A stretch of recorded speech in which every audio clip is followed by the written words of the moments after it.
ಜಾತಿ ಜನಗಣತಿ ಬಗ್ಗೆ ಮಾತುಗಳು ಬರ್ತಾ ಇದೆ.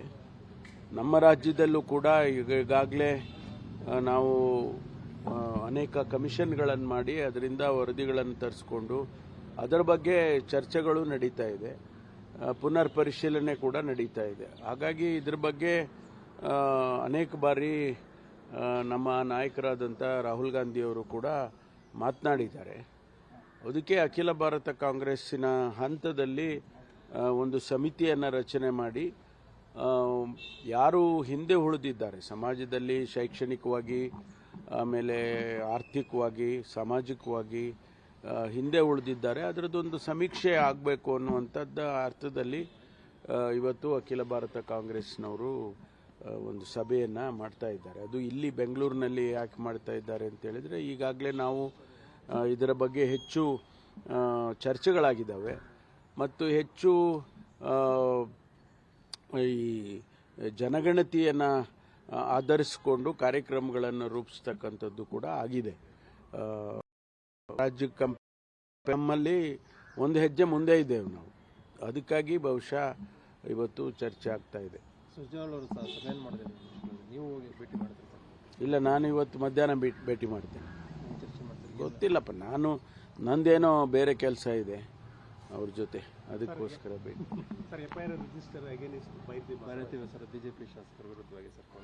ಗೊತ್ತಿಲ್ಲ ನನಗೆ ಯಾವತ್ತಾಗಿದೆ, ತಿಳ್ಕೊಳ್ತೀನಿ ಸರ್. ಹಾಗೆ ಚಂದ್ರಬಾಬು ನಾಯ್ಡು ಅವ್ರ ಮಗ ಏರೋಸ್ಪೇಸ್ಗೆ ಆಂಧ್ರದಲ್ಲಿ ಜಾಗ ಕೊಡ್ತೀವಿ ಅಂತ ಹೇಳಿದ್ರೆ ಕರ್ನಾಟಕ ಲ್ಯಾಂಡನ್ನು ಕೊಡಲ್ಲ ಅಂತ ಹೇಳಿದಂಥ ಸಂದರ್ಭದಲ್ಲಿ ನಾವು ಜಾಗ ಕೊಡ್ತೀವಿ ಅಂತಕ್ಕಂಥ ಇದು it is A competitive world. ಪಕ್ಕದಲ್ಲಿ ಹೊಸೂರಿದೆ, ಆ ಭಾಗದಲ್ಲಿ ಹಿಂದೂಪುರ ಇದೆ. ಇವೆಲ್ಲ ನಮಗೆ ಹತ್ತಿರ ಇರೋ ಹಿಂದೂಪುರ ಬೆಂಗಳೂರು ಅಂತಾರಾಷ್ಟ್ರೀಯ ವಿಮಾನ ನಿಲ್ದಾಣಕ್ಕೆ ಹತ್ತಿರ ಇದೆ. ಸ್ವಾಭಾವಿಕವಾಗಿ ಅಲ್ಲಿ ಇಂಡಸ್ಟ್ರಿಗಳನ್ನು ಪ್ರಾರಂಭ ಮಾಡಿದರೆ ಇಂಟರ್ನ್ಯಾಷನಲ್ ಏರ್ಪೋರ್ಟನ್ನು ಅವರು ಉಪಯೋಗಿಸ್ಕೊಳ್ತಾರೆ. ಆ ಕಾರಣಕ್ಕೆ ಅವರು ಕಿಯಾ ಮೋಟಾರ್ಸ್ ಬಂದು ಅಲ್ಲಿ ಎಸ್ಟಾಬ್ಲಿಷ್ ಆಗಿದ್ದು, ಅಲ್ಲಿ ಅವರು ಇಂಡಸ್ಟ್ರಿನ ಆ ರಾಜ್ಯದಲ್ಲಿ ಮಾಡ್ತಾ ಇದ್ದಾರೆ. ಅದೇ ಪ್ರಕಾರ ಈಗ ಇಲ್ಲಿ ಹೊಸೂರಿನಲ್ಲೂ ಕೂಡ ಅದೇ ಆಗಿ ಇಂಟರ್ನ್ಯಾಷನಲ್ ಏರ್ಪೋರ್ಟೇ ಮಾಡಬೇಕು ಅಂತ ಅವರು ಪ್ರಸ್ತಾವನೆಯನ್ನು ಕೇಂದ್ರ ಸರ್ಕಾರಕ್ಕೆ ಕಳಿಸಿದ್ದಾರೆ. ಹಾಗಾಗಿ ನಮ್ಮಲ್ಲಿ ಯಾವಾಗ ಈ ರೈತರು ಜಮೀನು ಕೊಡೋದಕ್ಕೆ ಆಗೋದಿಲ್ಲ ಅಂತ ಹೇಳಿ ಈಗಾಗಲೇ ಸುಮಾರು 2-3 ವರ್ಷದಿಂದ ನಡೀತಾ ಇತ್ತು. ನಿನ್ನೆ ದಿವಸ ಮಾನ್ಯ ಮುಖ್ಯಮಂತ್ರಿಗಳು ಅದನ್ನು ಡ್ರಾಪ್ ಮಾಡಿದ್ದಾರೆ. 1777 ಎಕರೆಯನ್ನು ನಾವು ಡ್ರಾಪ್ ಮಾಡ್ತೀವಿ ಅಂತೇಳಿ ನಿನ್ನೆ ರೈತರ ಪರವಾಗಿ ಒಂದು ತೀರ್ಮಾನ ಕೊಟ್ಟಿದ್ದಾರೆ.